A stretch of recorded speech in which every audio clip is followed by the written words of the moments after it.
Okay, so I'm here with Coach Pike, the new head wrestling coach here at Trustful High School, followed by two of his athletes, Logan and Lucas Reeves. So how you guys doing this morning?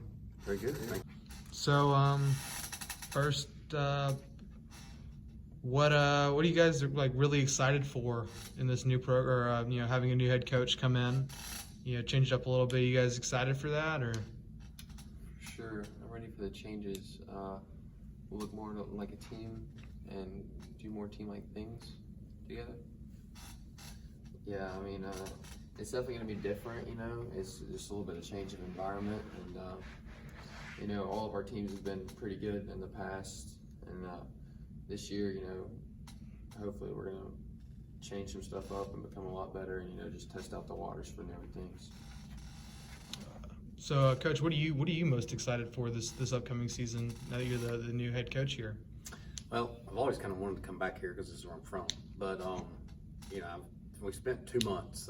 Basically, I got hired the first week of June, so we spent all of June and July doing workouts, and we had pretty good numbers throughout, even through this chaos that we had this summer.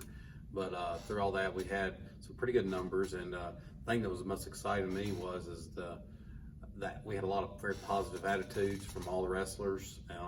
They were excited about getting the opportunity to just be together. We didn't really do a lot of wrestling stuff. We mostly did a lot of outside stuff, working out stuff, and kind of because of the situation going on. But the kids worked hard. They had good attitudes. They seemed receptive, and so I'm just looking forward to a fun year. Hopefully, we can build off that and have a lot of success. Awesome. So, guys, tell me a little bit about your wrestling background. I started wrestling in 4th grade at Clay Wrestling Club, and that's when it was kind of small, not really caught ironclad yet. But other than that, I started wrestling at Clay and just kind of went through the program, and then got to Hewitt and started wrestling at Hewitt and did all right. 8th grade year, I got a lot better and ended up winning Metro, and been going here through high school. And freshman year, I ended up getting 3rd at state, and I feel like I've progressed a lot through this time.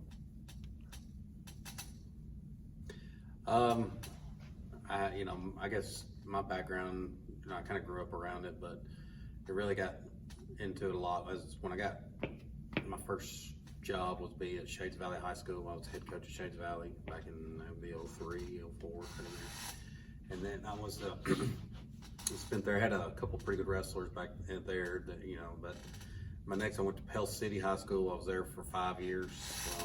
Then we started, when I got there, the program we had only had about 6 wrestlers returning.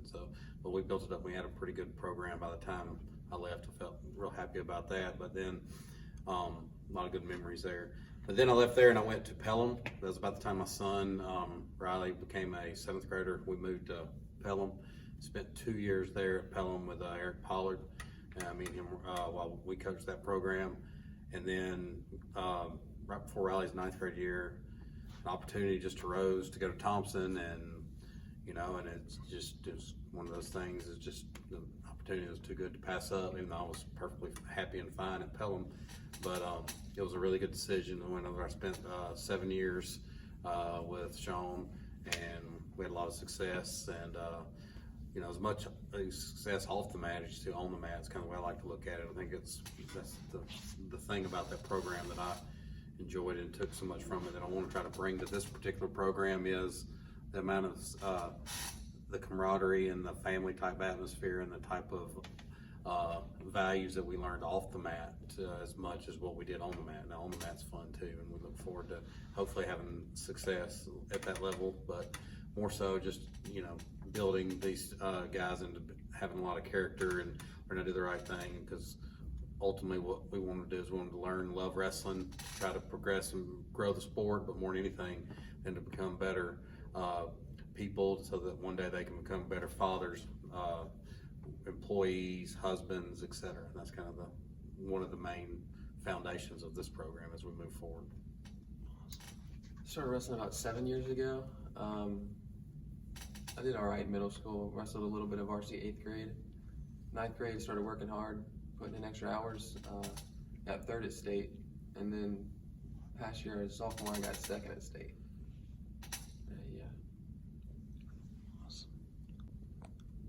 So with the pandemic, kind of, I don't want to jinx it and say that it's kind of going away a little, but how do you think that's going to affect the season? For this particular season, I think the fact that we've started playing football and we're kind of moving that direction, I think that's a good thing. Also umpire baseball, and I did a lot of baseball games this summer, and that went very well. I think the fact that we've had a lot of there's been a lot of competitions in athletics through like I said, baseball and football, and it's kind of baby steps. And as we move through and we have success and we figure out stuff with summer baseball, and then and some did summer wrestling as well, as we had the big tournament out there a few weeks ago. Then you have football as we're getting into that, and with us playing it, it's one step closer to us being able to do what we got to do. I'm sure they'll have guidelines for us. I have no idea what they are. I'm usually a type of person that likes to know what we're going to do, how we're going to do it, and kind of go through. That's just the way my personality is. And but at the same time, that's just not the way things are right now. So, I used to work with a person who would do a lot of things just straight off a whim, and that was and it just drive me nuts. And now I catch myself doing that all the time because that's what we have to do. But I feel like for whatever guidelines they give us, that's what we're going to follow, because we're going to do whatever they tell us to. We're going to do whatever it takes to compete.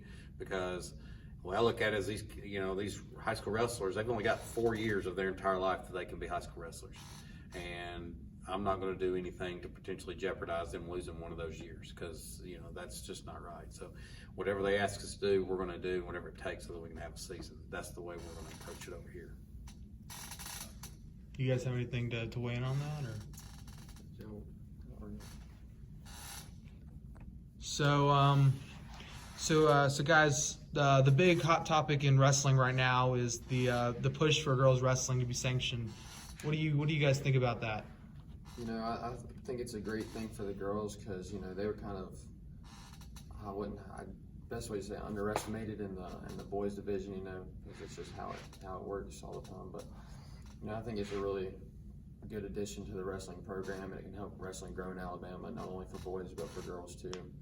And it can just make the sport more known along the state.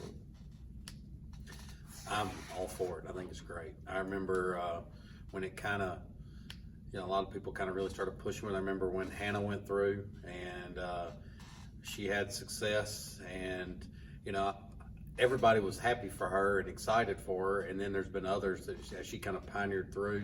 I know Scott Allen has really tried to push for girls wrestling a lot over the years, and I think he's been one of the big people behind the scenes trying to do that. I think that's awesome. I think that it's going to do nothing but give us a bigger audience of people to wrestle, and if those can grow into colleges, and hopefully that gives more boys opportunities to go to colleges and wrestle at different schools.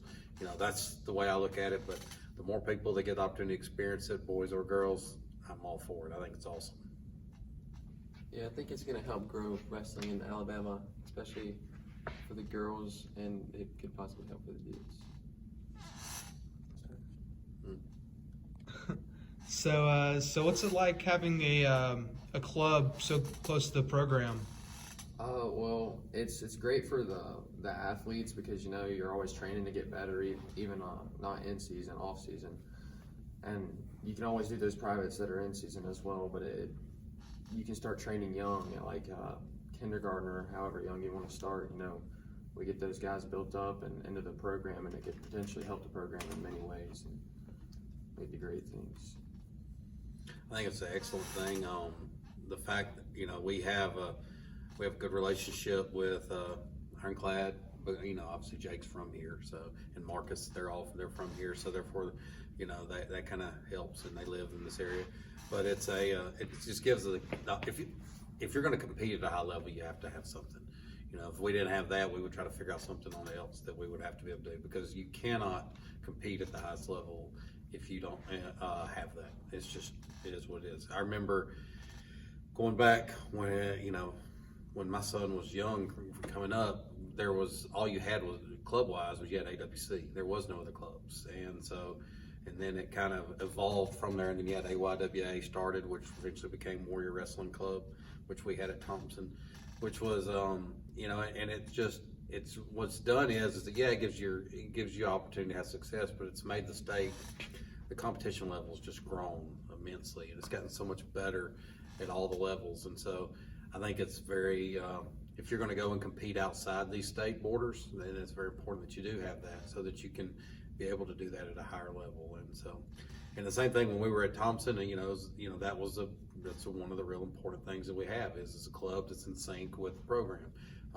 It doesn't work through the program. It has nothing to, it's totally separate entity of the program, but at the same time, the kids go there a lot. So, it's, it kind of feels that way, and it's not far away, and it, just gives the kids an opportunity to get better. And also I like the fact with clubs, I think it adds to the atmosphere that we have in wrestling.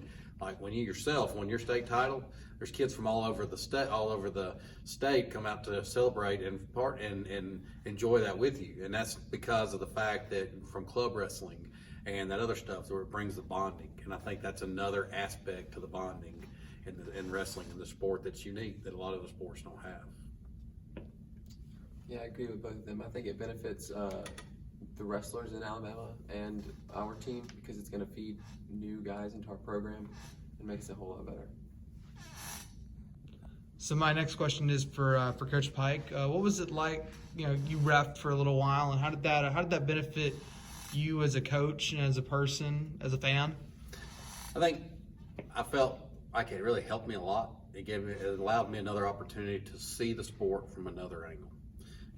Because sometimes you get, a lot of us, especially when the guys are young and they get into it, they just get this impression these officials are out to get them. They're really not. And a lot of people think, well, they just don't like our school. They don't like, and that is the farthest from the truth. They want, first of all, all they want to do is they want to try to call the match as best as they possibly can. I've umpired baseball for 10 years, officiated football for 4 years, also in between coaching it and I've wrestled, and I did wrestling I did it 1 full year, and I did a few other years just here and there in between, just a few turns in there. And in all those years of all the different sports, I cannot think of a single time when there was an official that said, you know what, I'm gonna get these guys today. I'm going to get them because I don't like them. Never once have I ever heard one say that or think that. But, and a lot of times, you hear people they're like, oh, you missed the call, you did this, I hate to tell him this, but the official knows if he misses it before the fan in the stands or the coach or the wrestlers know. He knows it, and he hates it, and he may not can do anything about it at that time. There may be a situation where he's not able to overturn it or change it, and that's the type. I can remember, we all miss calls. I remember missing calls and stuff here and there, and I can remember going home and then that night laying in bed and sitting there thinking, God, I cannot believe I missed that call. And it just eats at you because you want to be perfect, because you don't want in any way to be a part of the match that causes the outcome of that match. All you want to do is enforce what happens and move forward and not even be noticed. And the better the official is, the least you notice them. That's kind of the way we look at it in any sport. And I think the other thing that kind of really helped me a lot is these coaches, some of them are loud, some of them say stuff that's just really off the wall and kind of makes you shake your head, and others are very intelligent and they know how to speak with you about the rules and about procedures and about things. And so you can you see when you're an official, after you do that, then and you go back as a coach, you kind of think, okay, maybe I need to talk to him like this, because if I come and talk to him in this manner, as opposed to screaming at him and trying to demean him, he's more likely to listen to me. Now, it may not change this call, but it may make him think, I missed that call earlier, and this is what I saw, and it may make him think a little twice, and it may help you down the road. But at the same time, it may allow him to just see your point of view. Because sometimes when you're up there talking to them, you're not trying necessarily to get a particular call changed. You're trying to get them to recognize this, to not make this mistake multiple times in a match. And you're just learning how to talk to them. Talk to them like people. Talk to them. Come out there and just say, in a lower voice, and just kind of talk it through like you would want somebody to talk to you. And you're amazed it goes a long ways with officials. And I don't know. It just goes. I think it really would benefit all coaches if they could actually spend a little time in that seat and see what they feel. and how bad they want to get it right, and how they do make mistakes, and you know, it's a good thing all the way around. It helped me a lot of ways, but you know, I loved coaching a lot, so I had to go back to it. And so, but anytime I get opportunity to ref a match, I love to do it. I think it's fun. So what's your favorite moment from the state tournaments you were to? Probably watching the Little Phillips beat Chisholm, and for mine, it was probably losing to Tanaka freshman year from Auburn, first round from a major decision, and then come back the next morning for third and fourth place and beat him by a point with like 3 seconds left. I like watching Jaxon Bast Thor in the headlock. That was a pretty good one. But I liked being in the state finals this year. There's a lot of pressure, but it's fun. Great experience. I would say probably mine would be, seen a lot of stuff happen. I guess it's hard to top whenever you win your first state title. That's probably a feeling that you don't really ever kind of forget. And that would probably, or sitting in the corner when your son wins state title. That's pretty amazing to be a part of that too. You never forget. You know, I can remember the crowd behind us, the Thompson crowd, counting down, you know, 4, 3, 2, 1, and then first thing he runs, he goes and jumps in your arms. You never forget those moments. That's pretty amazing. And probably for one that was not mine, I would say I remember when one of my favorite ones was probably when I think it was Jake Henson beat Jeffrey Boston. That was pretty good match. I remember that, and that was kind of unexpected, and it was good. I think I kind of like the one he's talking about last year. That was pretty exciting in the arena. Whenever you won your match, that was pretty exciting. And I hated it for Thor the way it went down, but it was good for the sport, to say the least. Everybody was excited about that. I mean, I could go on and on about a lot of stuff, but I would say that would probably be some of my top ones that I can think of off the top of my head. Another one, I guess, would be whenever Nick Hall wrestled, I just forgot his name, the Smith Station wrestler. That was really good. Tim Hester.